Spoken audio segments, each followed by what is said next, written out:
مساء الخير عليكم متابعيني الكرام. النهارده باذن الله هنعمل وجبه خفيفه كده، بما اننا في المدارس نعمل وجبه تعمل لاولادنا كلها غنيه بالعناصر الغذائيه. بما ان انت طبعا تبقي مشغوله احيانا وما لحقتيش تعملي اكل لاولادك، فدي اسهل وجبه واطعم وجبه ممكن تعمليها لاولادنا في المدارس. نشوف مكونات الصينيه ايه يا حبايبي، وعباره عن ايه. عباره عن كوسه. هنعمل النهارده صينيه كوسه البشاميل. ادي الكوسه اهي، التقطيعه اللي انت عاوزاها انا مقطعها كده تمام. عندي ملح وفلفل اسمر، عندي بصلتين كبار متقطع مبشورين بشر ناعم، عندي لبن علشان خاطر البشاميل، ودي بيضه لوش البشاميل، فلفل سبايسي اللي مش عايزها حاميه ما يحطش فلفل حامي، 3 معالق دقيق كبار عشان نعمل بيهم البشاميل، دي لحمه مفرومه والكميه اللي انت عايزاها تحطيها تمام. دي مقادير صينيه الكوسه بالبشاميل. نخش دلوقتي على البوتاجاز نشوف اول خطوه هنعملها في صينيتنا الجميله. اول خطوه يا حبايبي، حله فاضيه اهي، مولعين عليها النار تكون عاليه تمام، وحطينا فيها 4 أو 5 معالق زيت. احسن حاجه تحمري بيها او تعملي فيها الكوسه الزيت، لان السمنه هتكون تقيله ودسمه، واحنا بقدر المستطاع عايزين حاجه خفيفه لولادنا. دلوقتي هنحط الكوسه اهي، بسم الله الرحمن الرحيم.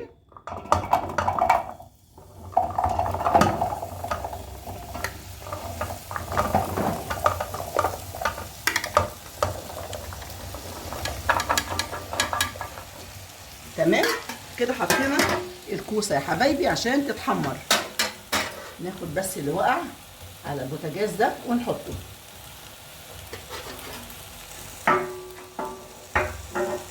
اثناء ما هي بتتحمر هنديها الفلفل الاسمر بتاعها اهو. حلو كده، حلو كده، ونديها الملح كمان. ادي معلقه كبيره ملح. الكوسه بتاعتنا دي طبعا هنديها التقليبه دي والنار عاليه.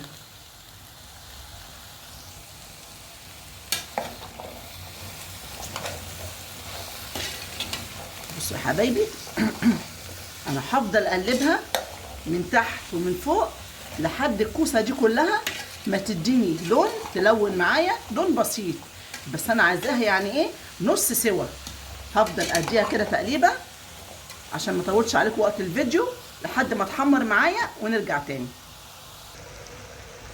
بصوا يا حبايبي انا دبلت الكوسه اهي، دبلت، وخدت جزء من الفلفل السبايسي حطيته عليها اهو زي ما انتم شايفين عشان تطعمها، والكوسه نفسها برضو تبقى ايه، تبقى حراقه شويه، يعني ايه احنا بنحبها بالطريقه ديت تمام. انا بس مكتفيه كده، مش هديها لون قوي، يعني هي دبلت مني اهو. ما انا شايلاها بقى كده ونفضيها في الصينيه كده تاني.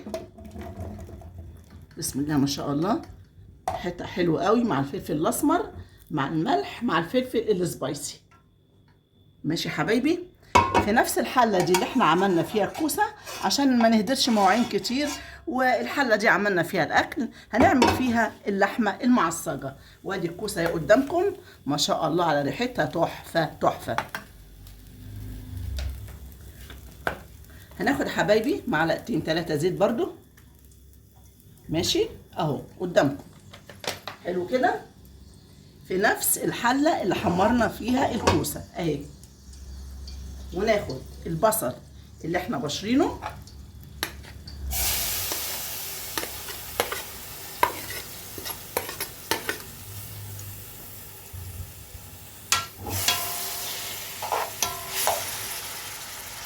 طبعا البصل احنا مش عايزينه يحمر، لان اللحمه المعصجه تبقى جوسي مش ناشفه، يعني احنا لو نشفنا البصله وحمرناها قوي هتنشف معانا اللحمه، فاحنا عايزين البصله ايه، تكون طريه ولسه فيها ميه. فانا هدبلها برضو زي ما دبلت الكوسه كده، ماشي حبايبي، واحط فيها اللحمه. ادي القوام بتاع البصله، شايفين يا حبايبي، بصوا مش عايزاها حمرا قوي، عايزاها كده ايه، جوسي يعني فيها ميه. بكده هتطري لحمه معايا وتبقى بصوا طعمه طعمه طعمه في الكوسه. ننزل بقى باللحمه المفرومه، بسم الله. تمام كده حطينا اللحمه على البصله، ونبدا بقى ايه، نشوح فيها، بس نحط البهارات الاول.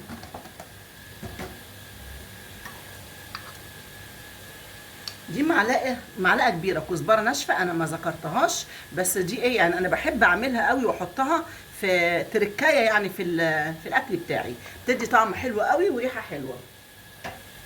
ماشي يا حلوين. وادي معلقه الفلفل الاسمر الكبيره اهو. لازم نتبل لحمتنا حلو قوي لان الطعم بيظهر في الاكل.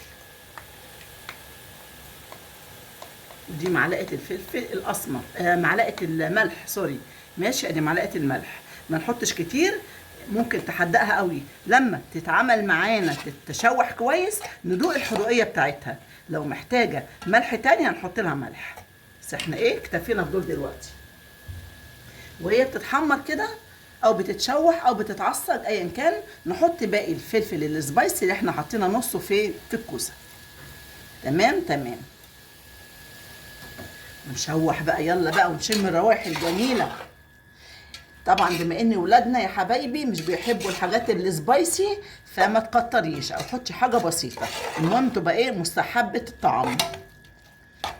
انا كده ايه هسيب اللحمه تتعصج كويس وما طلعهاش فيها حاجه حمرا زي كده، لان دي لحوم طبعا ولازم تاخد سوا حلو قوي عشان صحتنا وصحه اولادنا. هسيبها تتعصج واطفي عليها. خلاص كده اللحمه، بصوا بقى القوام بتاعها عامله ازاي. شايفين استوت، مع انها طريه وجميله جدا وريحتها تحفه. وكمان شايفين مفيش ميه فيها كتير، بس هي اللحمه اساسا طريه. فدي بقى احنا عايزينها بالطريقه دي في وسط الصينيه، عشان لما نيجي نطلعها كده بخرطه الكوسه تديكوا بقى يا جماله. احنا بقى الخطوه اللي بعدها يا حبايبي هنعمل البشاميل.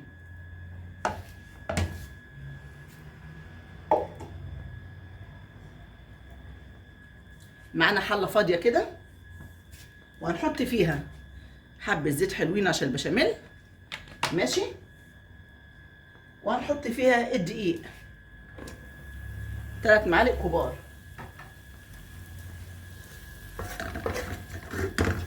انا بحب اعمل في الحلل الالومنيوم لانها بتوزع الحراره كويس قوي وما بتحرقليش الاكل بصراحه. حبه دي كمان، حبه سوري زيت، ونديها تقليبه كده اهو لحد ما الدقيق يحمر معانا، وننزل باللبن. ادي حبايبي البشاميل، الدقيق بتاع البشاميل احمر اهو وريحته طلعت. في المرحله دي بقى نحط ايه، نحط اللبن. بسم الله، ادي اللبن اهو ونحطه مره واحده. تمام يا حلوين، ونقلب اهو. نقلب كده بسرعه عشان الدقيق ما يتكتلش تحت ويعمل معاكي تكتلات تقيله كده وتخينه، وتضطري تضربيه في الخلاط وهيبوظ معاكي. لو فرضنا ان البشاميل عجن من تحت معاكي وطلع تقيل، هاتي مضرب سلك وافضلي اعملي كده اهو، مضرب سلك اعملي كده مش خلاط، هيفك معاكي على طول. نحط بقى البهارات بتاعتنا، الفلفل والملح، عشان طبعا البشاميل لازم يبقى ايه مبهر. وكمان شوف بصوا ده ازاي، بصوا الدقيق شايفين اهو. يبقى انا كده شغلي تمام، ولا في تكتلات في الدقيق ولا اي حاجه، وريحه البشاميل تحفه.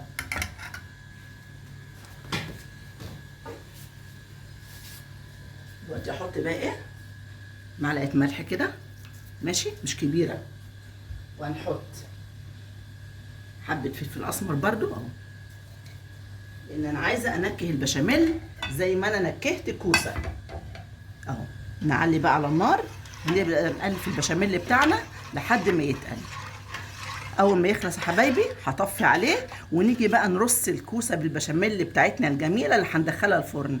على فكره الفرن تكوني وانت شغاله كده اهو مولعاه تمام على درجه حراره متوسطه مش عاليه، وتحطيها على الشبكه. هقول لكم بقى الطريقه ازاي، وبعد كده ايه نخلص بس البشاميل اللي في ايدينا ونحاول نشوف الطريقه الصحيحه للكوسه بالبشاميل.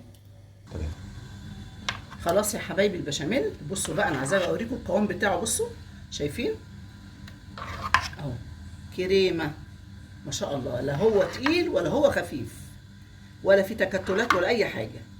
نشيله بقى على جنب دلوقتي، نخش نشوف هنعمل ايه في الصينيه بتاعتنا. بصوا حبايبي انا معايا صينيه فاضيه اهي، حلو، هنحط فيها حبه زيت اهو.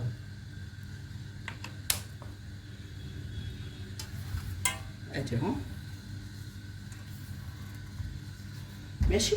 وهنجيب نص الكوسه اللي احنا شوحناها وهنحطها هنا. ثانيه واحده.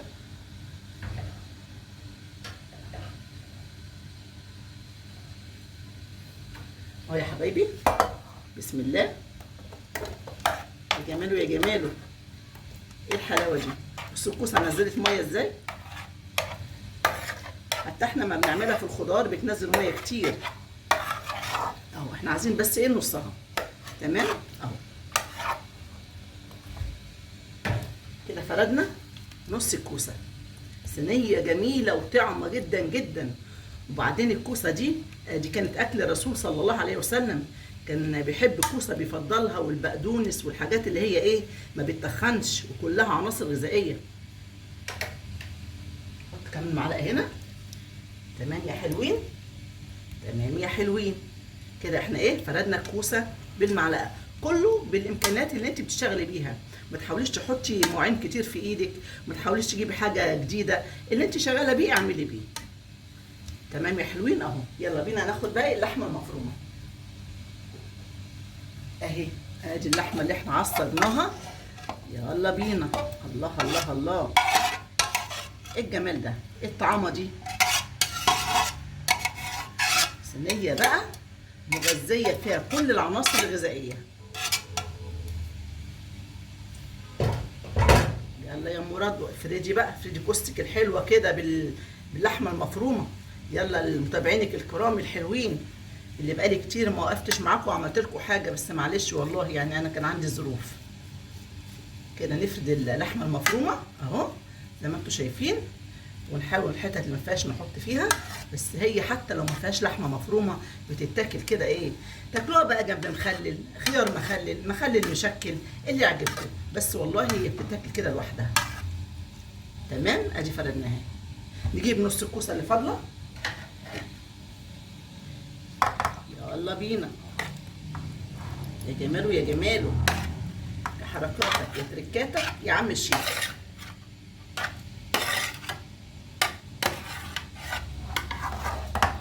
يلا بينا يلا بينا. حتى لو نزلت ميه في فرن طبعا، كل ده السوائل دي بتنشف في الفرن وبتدينا الكوسه بتاعتنا بالقوام اللي احنا عايزينه ان شاء الله. هتعجبكم قوي يا ولاد، جربوها للمدارس لاولادكم.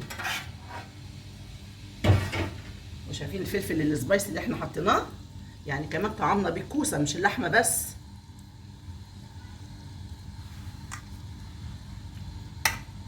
وديت البيضه احنا ربيناها وحطينا برده فيها فلفل وملح، حاجه بسيطه كده. كل حاجه بتعمليها في صينيتك لازم من نفس البهارات تحطيها. اللي عايز يحط 7 بهارات في اللحمه جميله برده هتنكهها، بس احنا ايه قلنا بالموجود عندنا بنطعم حاجتنا. ماشي يا حبايبي اهو. كده انا خلصت الكوسه ورصيتها فوق وتحت وحطيت اللحمه في النص. المرحله الاخيره بقى نعمل ايه يا حلوين؟ نحط البشاميل. يلا بينا. ادي البشاميل، بصوا بقى الجمال، بصوا بقى الجمال. يلا انزل انزل انزل انزل يا جماله. ايه ده؟ طابلوه يا جماعه، طابلوه والله. سهله، ست البيت بتعملها وهي واقفه قدام البوتاجاز. كل اوان اوان.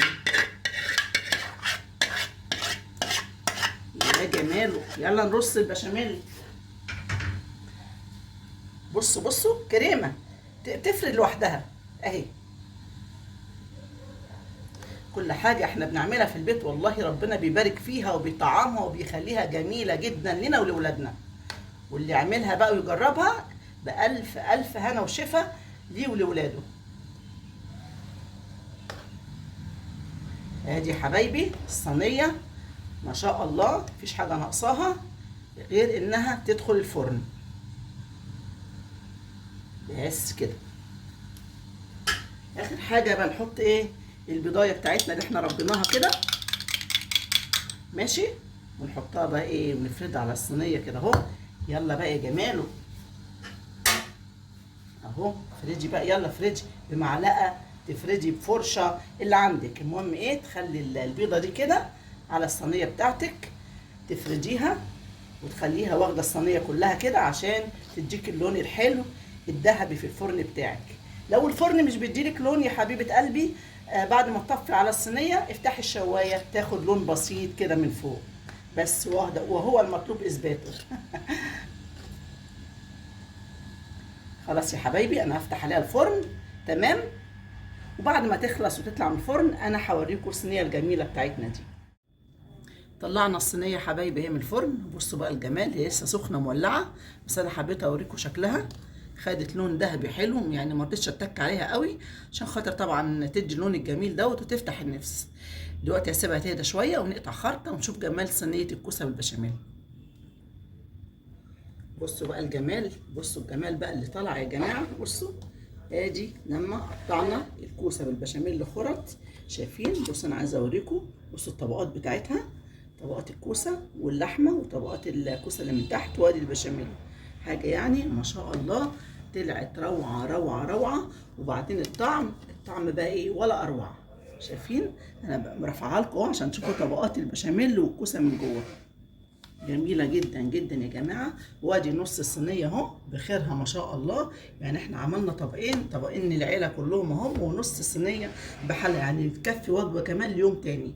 وادي الطبقات زي ما انتم شايفين اهو. ادي البشاميل اهو، وطبقه الكوسه واللحمه المفرومه والكوسه تاني من تحت. يعني صينيه 10/10. اعملوها وجربوها تعجبكم قوي. سريعه مغذيه صحيه لاولادنا في المدارس، يعني فيها كل حاجة، عناصر غذائية، طعم، ريحة، شكل، جمال، مفيش بعد كده. أتمنى يا حبايبي تجربوها بإذن الله تعجبكم. وما تنسوناش بقى بالنسبة للقناة شير ولايك وسبسكرايب، ودعمونا بإذن الله. هنزلكم كل جديد في القناة، ودوسوا على زر الجرس عشان يظهرلكم كل إشعار بكل حاجة بعملها جديدة.